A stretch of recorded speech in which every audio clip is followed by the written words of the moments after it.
Студентот на правниот факултет Филип влезе во историјата на македонската медицина како првиот пациент на кому му е спроведена несродна трансплантација на матични хематопоетски клетки во нашата земја.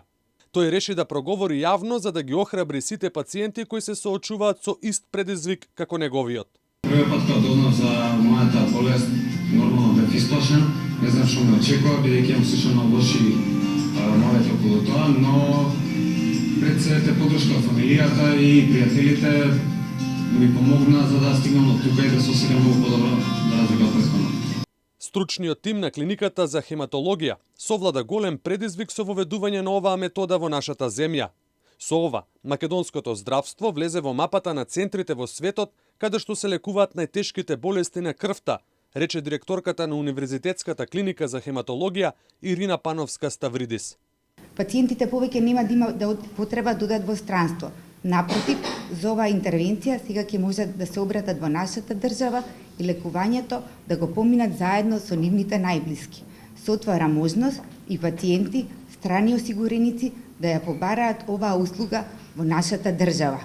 Поводот заради кој сме собрани денес представува висок професионален дострел за нас, здравствените работници, остварување на сон на неколку генерации хематолози и нова историја и нова страница во историјата на македонската медицина.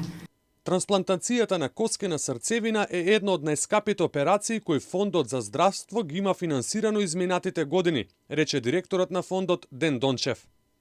Една просечна фактура од странска здравствена установа, секако во зависност од возраста на пациентите, во зависност од разноразните компликации кои може да настануват и од земјата во која се праќа или евентуално се праќаше пациентот, но во просек изнесуваше околу 110-120 илјади евра, а опсекот можеше да биде од 90 па све до 200-250 илјади евра.